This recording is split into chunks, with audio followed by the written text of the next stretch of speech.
High বন্ধুরা, তোমরা সবাই কেমন আছো? আজ আমি একটা নতুন রান্নার রেসিপি নিয়ে চলে এসেছি তোমাদের কাছে, মটর ডালের ঘুগনি। চলো দেখা যাক রেসিপিটা, ফুল রেসিপিটা তোমাদের সাথে শেয়ার করা যাক। প্রথমে আমি মটর ডালটা নিয়ে নিয়েছি। মটর ডালটা আমি 5-6 ঘন্টা ভিজিয়ে রেখেছিলাম। ঠিক আছে, 5-6 ঘন্টা ভিজিয়ে রেখে এবার দেবো আদা বাটা, রসুন বাটা, কাঁচা লঙ্কা কুচি, টমেটো কুচি, আর দেবো নুন, হলুদ, শুকনো লঙ্কা, জিরে, তেজপাতা। এই সব উপকরণগুলো আমরা ফোড়নে ইউজ করব। তারপর পেঁয়াজ কুচি আর আলু কুচি। আর লাগবে মেন ইনগ্রিডিয়েন্টস, সেটা হলো কারি পাতা কুচি। কারি পাতাটাকে আমি কুচিয়ে ওটা ইউজ করব। তোমরা দেখবে এবার রান্নাটা আমি শুরু করব। এগুলো আমরা সব ফোড়নে দেব। আর এইটা আমি ওভারনাইট ভিজিয়ে রেখে এটা সেদ্ধ করা ছিল। আমি ডালটা সেদ্ধ করে নিয়েছিলাম। এবারে চলো রান্নাটা শুরু করি। ফার্স্ট আমি কড়াইয়ে দেব সর্ষের তেল। কড়াইটা গরম হয়ে গেছে, এবার আমি সর্ষের তেল দিয়ে দিলাম। তেলটাকে আমি ভালো করে গরম করব। তেলটা গরম হতে দেব। এবারে আমি ফোড়নে দেব তেজপাতা, শুকনো লঙ্কা আর জিরে, গোটা জিরে দেব। এবারে একটুখানি হালকা নেড়ে নিয়েই আমি কারি পাতা কুচিটাকে দিয়ে দেবো। কারি পাতাটা হচ্ছে আমাদের বাড়ির কারি পাতা। আমি আগে ধুয়ে ভালো করে জল ঝরিয়ে রেখে দিই, কারণ ওরা জল থাকলে না প্রচুর ফাটে, প্রচুর ছিটকায়। ওই জন্য জল ঝরিয়ে সেটাকে ভালো করে শুকিয়ে পাতাটা তারপর কুচিয়েছি। তোমরা কখনো ভিজে অবস্থায় কোচাতে যাবে না, এমনি পাতাটা ছিটকায়। তারপর আমি পেঁয়াজ কুচি দিয়ে দিলাম কড়াইয়ে। পেঁয়াজ কুচিটাকে এবার আমি নাড়বো, একটু হালকা ভাজা ভাজা করব। পেঁয়াজ কুচিটাকে ভাজা ভাজা করবো, একটু হালকা হালকা ভেজে নিয়ে এবার দেবো চিনি। একটু চিনি দেবো, চিনি দিলে একটু কালার আসবে, আর চিনি একটু স্বাদের জন্য খুব ভালো। আমি নিজে বানিয়েছি, জানেন তো রেসিপিটা। এবার একটু দেবো রসুন বাটা। তেলে দিয়ে একটু ভাজলে না টেস্টটাই একটু আলাদা লাগে। তারপরে দেবো আলু। ঘুগনির মতো পুরো করছি, পুরো ঘুগনি, তো আপনারা বুঝতেই পারবেন না যে ঘুগনি খাচ্ছেন না ডাল খাচ্ছেন। এবার আলুটাকে আমি ভেজে নেব, হালকা করে ভেজে নেব আমি, গোল্ডেন ব্রাউন করে হালকা করে ভেজে নিচ্ছি।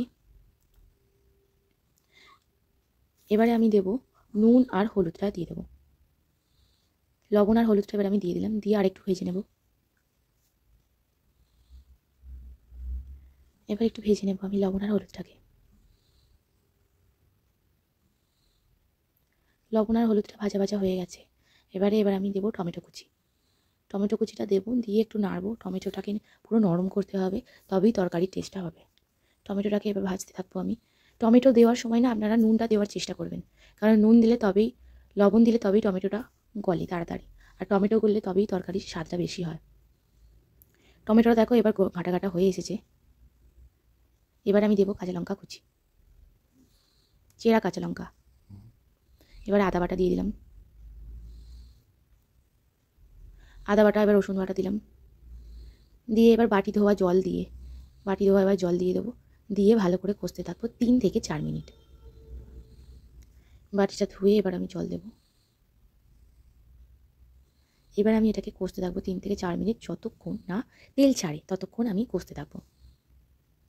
এবার তেল ছাড়বে না, জল যদি একটু বেশি হয়ে যায় তেল ছাড়তে টাইম লাগবে, সেটাই। জল আপনারা কষার সময় একটু অল্প দেওয়ার চেষ্টা করবেন, কারণ বেশি জল দিলে কষতেও টাইম লাগে, আর সব আলুগুলো গলেও যায়, আর গলে ঘেঁটেও যেতে পারে। ওই জন্য কষার সময় জলটা একটু কম রাখবেন, যাতে তাড়াতাড়ি কষাটাও হয় আর তেলটাও যাতে তাড়াতাড়ি ছাড়ে। এইবারে জলটাকে পুরো আমি শুকিয়ে নিয়ে পুরো তেল ওঠা পর্যন্ত আমি অপেক্ষা করব। এবার আমি এটা কষতে থাকবো। দেখো আস্তে আস্তে তেল ছাড়তে শুরু করে দিয়েছে। এখনও আমি কষবো আর একটু নাড়বো। যতক্ষণ না তেলটা আরও একটু বেশি করে ছাড়ছে ততক্ষণ আমি নাড়তে থাকবো।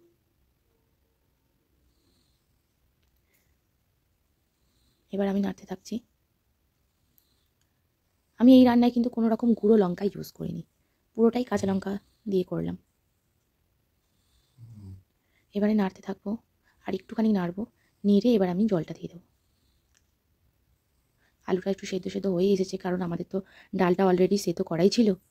সেই কারণেই আমি আলুটাকে আরেকটু ভালো করে সেদ্ধ করে নেবো। কষতে কষতে আলু সেদ্ধ হয়েই যায়। ডালটা না একটু বেশি করে আপনারা ভিজিয়ে রেখে দেবেন, তাহলে আপনাদের প্রেশার লাগবে না সেদ্ধ করার জন্যে। ডালটা যদি আপনারা ভিজিয়ে রাখেন, কিছু ঘন্টাখানেক ভিজিয়ে রাখেন, 4-5 ঘন্টা মতো, সকালের দিকে ভিজিয়ে রাখলে রাত্রে রান্নাটা ভালো করা যায়। এবার আমি কড়াই দিয়ে দিয়েছি, জল ঢেলে কড়াই দিয়ে দিয়েছি, কড়াই একদম দিয়ে দিলাম। দিয়ে এবার নাড়তে থাকবো। নেড়ে ছেড়ে পরিমাণ মতো জল দিয়ে তারপরে আমি এটাকে চাপা দিয়ে দেবো। নুনটাও চেখে নেব একটু, চেখে নিয়ে তারপরে আপনার নুন ফুন সব আর কি কতটা ঝোল খাবে কি একটু কম কম গ্রেভি গ্রেভি খাবেন সেরকমই হিসেবে করবেন। তো আমি একটু মিডিয়ামই করেছি, না ঝোল না না থকথকে একদম করেছি। এবার এটাকে আমি চাপা দিয়ে রাখবো কিছুক্ষণের জন্য। এবারে ঘুগনিটাকে আমি চাপা দিয়ে রাখবো, চাপা দিয়ে তারপরে ঘুগনিটা একদম রেডি হয়ে যাবে। ঘুগনিটা একদম রেডি হয়ে গেছে। Thanks for watching, tata.